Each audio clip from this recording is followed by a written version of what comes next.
one nation, under God, indivisible, with liberty and justice for all.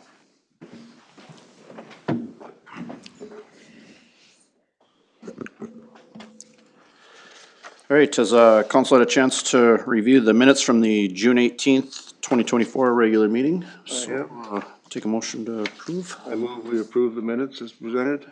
Second. Motion by Mike, second by Robin. Any discussion? All in favor? Aye. Aye. Opposed? Minutes are approved. If we have any changes to the agenda, otherwise look for a motion to approve that. Make a motion we approve the agenda as presented. Second. Motion from Mike, second from Robin. All those in favor? Aye. Opposed? Alrighty, guests and open forum.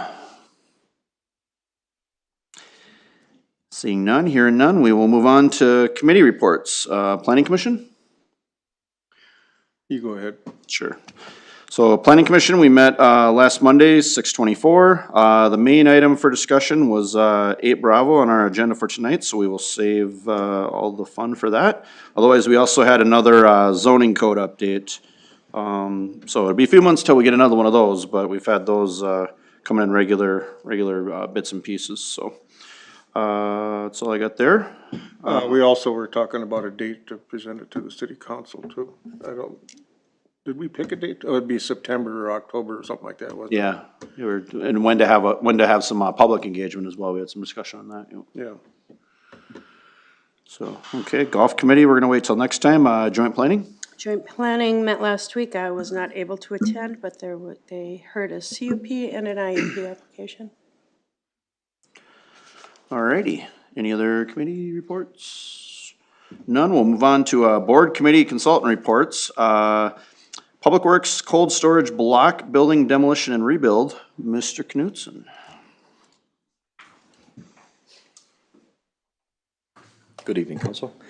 About 2 years ago at budget time, we started talking about our Public Works facility. Actually took a group tour over there and started looking at the facility and what our plans were for the future. As we looked at that, we did a feasibility study late last fall, to kind of look at what our needs were, what the building looked like, and what we should do. We worked with HR Green on that feasibility study. Once we got their report back and what their ongoing plans were for engineering and repurposing the building, staff decided to step away from that a little bit because of the costs that were incurred with some of those plans in the design work. And we felt we could kind of parcel this out and take it upon ourselves so we could invest all that money into the end project instead of getting some of that design work, because most of our contractors are going to be doing the design build on these post frame buildings anyhow. So with that, we kind of broke it into multiple sections and looked at the building that's in the biggest need right now. We thought it would be one of our easier projects because it's the old county shop building, the block building. We had about 2 years ago, when we looked at the old fire hall, we had a structural engineer from Duffy Engineering come out and take a look at the building, and he felt that the building was in adequate shape. As we started getting into the project, we had 2 different contractors that looked at it. One of them wouldn't bid on putting a roof on that block building, felt it wasn't in good enough shape to support that roof. So I reached out to SEH and had one of their structural engineers come up and take a look at it. I've included that report in this RCA tonight. His opinion is, while the building could support a roof, he felt it wasn't in our best interest to put a lot of money into that project, especially if we're looking for something for 20 years. And that's kind of our target goal. Can we keep that campus expanded a little bit and have it operational for 20 years with city growth? And we feel we can. So with that, we pivoted quickly to look at raising that building and then replacing it with a different post frame structure that could tie into the other red iron building right next to it, use the common wall, and build on top of that. So that's our plan. We looked at 3 different contractors for the project. We removed the demolition portion of the project because we worked directly with rock companies on several things for the city, and most people were likely to seek him out anyhow. So we thought, since we're kind of generaling this project, let's just do it directly. So that quote is in here. I did get a verbal quote that was $15,000. It was higher than Ruck. That it wouldn't put anything on paper. I was fine with it because Tony was low and he's been good to the city and is doing other projects for us right now as well. The 3 other bids for the building project itself, we received from structural builders, B&B, Builders, and Lincoln Builders. All local contractors source locally, so we felt that was very important to the project as well. We had bids ranging from the low bid of $114,540 to the high bid of $134,831, and one bid was closer to the high end, but in the middle of those two bids. So with that, with the RUC bid, we're looking at about 10%. Anytime we're doing these remodels, I get just a little bit skittish on some surprises that could come into play. The building footprint, we're actually going outside of the existing foundation of the block building. To the east, we're going to expand it about 20 feet to try and maximize that space. It fits within our zoning. North and south, we're expanding it to match the north wall. So we'll have one solid wall as you look at it from 3rd Street. And the south wall will come out about 2.5 feet, so we can stay away from the existing foundation and put column footings in, hopefully free and clear of what the existing foundation is. So that'll also allow us to maximize the size over there and be adequate for our cold storage and small equipment storage as well. So with that, we're looking for approval tonight of Resolution 2464, which is approval for staff to move forward with the local builders and RUC excavating in an amount not to exceed $140,000, which is the low bids plus 10% contingency. And with that, I can stand for any questions. Wood structure or steel structure? Post frame, so it'll be laminated, three-ply laminated posts with engineered What's the trusses. building next to it? What's that? The building next to it is red iron, And why don't you want to do iron? cost primarily. So when we looked at that, we were about a third to 50% more cost on top of that. Yeah, I know it's more expensive. And so, again, with the long term, so it's a little bit different now than it was a couple of years ago. The thought a couple of years ago was, should we move off-site completely? I don't think council's kind of favoring that right now. So we're still kind of hedging bets just a little bit. We've got a lot of pole sheds out here. I'm comfortable with the look of it's gonna be similar to where it's at, and I think the value for our dollars is a solid investment, and we can achieve, I think at a minimum, 20 years is not a This is problem. just with what we're cold doing. storage. It's going to be framed for cold storage. Currently, there's a heater in that facility that doesn't work. We may look to insulate it, add purlins ourselves, but we would look to do that out of operations and do it with our staff more than likely. It's gonna start off as a cold storage building though. What's the dimensions? The new building is 52 by 72. It just seems a little on the high end, that's all. It's a little bit on the 3 local bidders that we've got, so.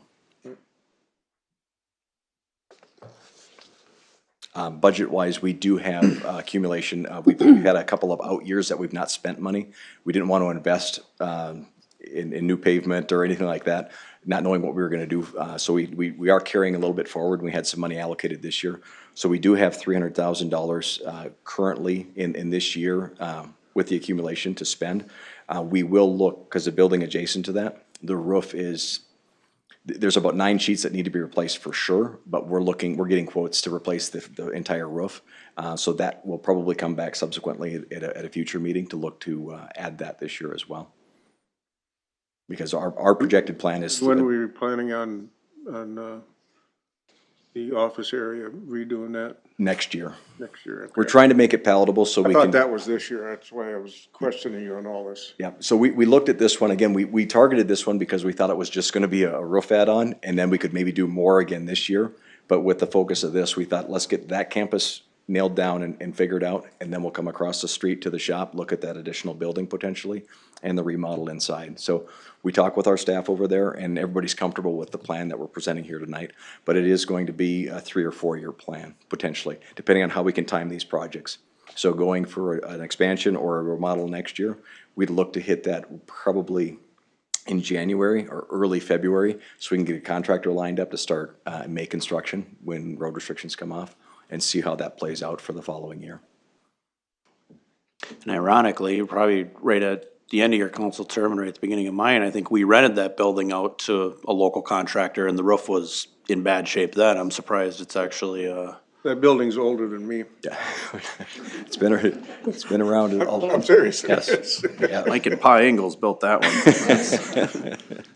Yeah, there's not been a lot of work done to that building because nobody knew what was really gonna happen with that building, but we think it's a great campus. We love being in that location. It's centrally located. It's very efficient for our operations, so we would prefer not to move, so we're trying to spruce it up. So like I said, that 20-year mark is really the base load. We think we can get way beyond that with what we're recommending to council, so. I'll make a motion to adopt resolution 2464, authorizing staff to award the bids for the cold storage block building demolition and rebuild. I'll second that. Okay, we have a motion from Robin, second from Mike. Any further discussion? If not, all those in favor? Aye. Opposed? All right, thank you. Thank you. Phil. Next, we have the Elkwind Creek Second Edition Preliminary and Final Plats. Austin Peterson.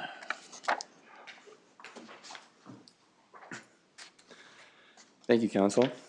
So before you tonight, we have a preliminary and final plat for Elkwind Creek Second Edition that was applied for by Penny Hammer.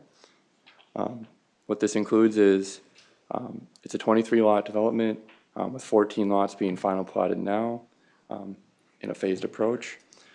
The development is proposed to take place in what is currently labeled as Outlot C, D, and E of the Elkwind Creek development. And those are attached figures 1, 2, and 3. And the Planning Commission did review this last week and recommended approval of both the preliminary and final plat via Resolution PC 2411 and Resolution PC 2412, as well as a public hearing was held on that day. There was one written comment. The person supported the development, but they did have some concerns about traffic on the dirt road there, which is 122nd Street. As well as during the Planning Commission, we did have a verbal public comment made by one person who was wondering about the process to purchase some of those lots. And we referred them to Penny Hammer. So some of the things to know about this preliminary and final plat is that there was an alternative urban area, area-wide review done in 2004 for quite a large area of Becker, including Elkwind Creek, but it has not been updated since then. And so there were some conditions put on the resolution that will kind of allow staff to confirm whether or not environmental assessment worksheet is required or an updated AUAR. The applicant did apply, requesting to use the original grading plan from when Elkwind Creek was originally applied for in 2004. City engineer did review that and approve that. But there is a condition that we added because there has been historically they're short on dirt there. And so we did add a condition that would allow city staff and engineering to review that if they end up being short on fill. And then lastly, parkland dedication was accounted for in the original Elkwind Creek subdivision. But that land, it isn't currently part of the city. It's part of an outlot that hasn't been given to the city yet, as well as the amount of parkland that they did dedicate back then didn't meet the minimum required dedication threshold. And so a fee in lieu or remaining land would need to be dedicated to the city as well. And so we do have a condition that requires that the parkland dedication or the fee in lieu of dedication be provided to the city before recording of the final plat. And so with that, we would be looking for a motion and a second approving Resolution 2461 and Resolution 2462, approving the preliminary and final plats for Elkwind Creek Second Edition respectively. And I can stand for any questions. You have any questions? Just Rick and I were there. Well, you were there, I was. That's right, you were here. You were here in spirit. If there's no questions, I make a motion, we approve resolution 2461, the secondary plat, Preliminary. or preliminary plat, rather. Second. Okay, we have a motion from Mike, second from Robin. Any further discussion? Hearing none, all those in favor? Aye. And then I'll make a motion for resolution 2462, the final plat, Second. Elkwind Creek, second edition. Motion from Mike, second from Robin. Any further discussion? All those in favor? Aye. Opposed? All right, thank you, Austin. Thank you. Okay, next we have administrator and staff reports. Mr. LaRue, Community Energy Transition Grant Program Application Approval. We are in the second year of the state approval or designated money, $5 million in 2023 and 2024 and 2025. And so we would be applying for 2025 year. There's $5 million. You may recall we applied for this in the last session, and we ended up withdrawing the application because the project we were contemplating, the use of the land had changed, and so we withdrew the application. A couple of meetings ago, we supported the county's application for the Tier 1 study. That would be for 2024. This application here for 2025, we are proposing to apply for the local required match for the study out at Highway 10 in 25. We did receive the $3.8 million in congressionally dedicated funding, but there is a local match, and so that's what this application for is, purely planning dollars. One change to the memo that's happened since I prepared it. Sherburne County will not take the lead on this project. They declined to do that, so we will be leading out the project on this. And I had a meeting last week with the Municipal State Aid Office at the Department of Transportation, so I have a good handle on next steps. So with that, I'll be happy to add, it is literally taking the SRF study that was completed in 23 and taking it up to the point where the state could bid the project out, plans and specs would be prepared. That's what we're proposing to do. What would have been the benefit of the county taking lead on it? They're used to doing those types of projects. They did this very similar project in Zimmerman that was led by the county. What they did is they hired a consulting engineering firm to do the work, and that's what we will end up doing. We will go out for bids after a period of time. We have to do some preliminary work, but then they will take it from there. And I expect SCH would bid on this, but I also expect some other engineering firms to submit as well. And then they'll take the lead at that point. Yeah, because they're always trying to get in. How does that work with one of the roads being a county road that would be on the other side of the bridge? It would be 53, I believe. Yeah, it's still, that's 52. It's 52. It's 52. 52, yeah. 52. Where that is. But Edgewood also comes in and is impacted by that intersection because that would change, so that's why we can also lead out on this project.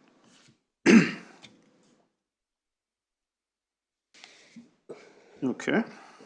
I'll make a motion to adopt resolution 2453, approving application for community energy transition grant. Second. We have a motion from Robin, second from Mike. Any further discussion? Hearing none, all those in favor? Aye.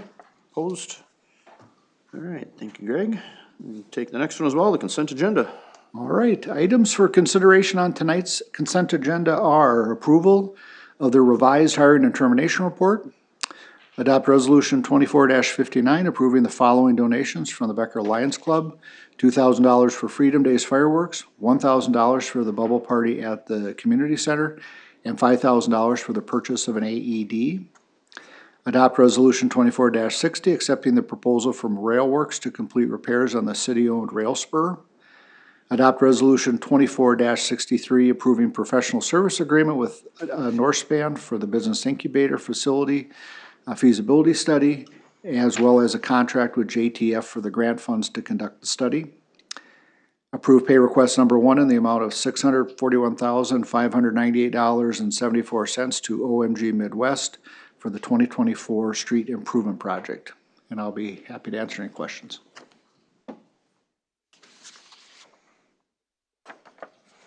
I'll make a motion to accept the consent agenda as presented. Second. Motion from Robin, second from Mike. Any discussion? Hearing none, all those in favor? Aye. Opposed? Alrighty, payment of the bills. Make a motion to pay the bills. I'll second. Motion from Robin, second from Mike. All those in favor? Aye. Aye. Opposed? Alright. Anniversary announcements. Of course, Tracy leaves the month here in about a quarter of the city, has a birthday, so. Alright, anniversaries, for the, work anniversaries for the month of July here. We start with, Mark Emenstein, our finance director, 3 years. Jacob Sanders, 5 years. Charlie Dominic, food and beverage manager, 1st year. Mike Gordon, police officer, 3 years. Preston, police officer, also 3 years. Roger Bellinger, over at Public Works, 9 years. Corey Butkin, was our street and parks operations lead. He has, 6 years. Chad Clausen, over at Public Works as well, also 6 years. Ryan Pexkamp, maintenance worker, is 5 years. Mike Smith, maintenance worker, celebrating his 1st. Jeremy Halverson over at wastewater, 27 years. And over at the community center, Donnie Adler, 11 years, and Patty Zabinski, 6 years. Congratulations, everyone. All right, any other business for the Better Becker? I move we adjourn. Second. Motion to adjourn is in order. All those in favor? Aye. Aye. Opposed? We are adjourned at 5:21 PM.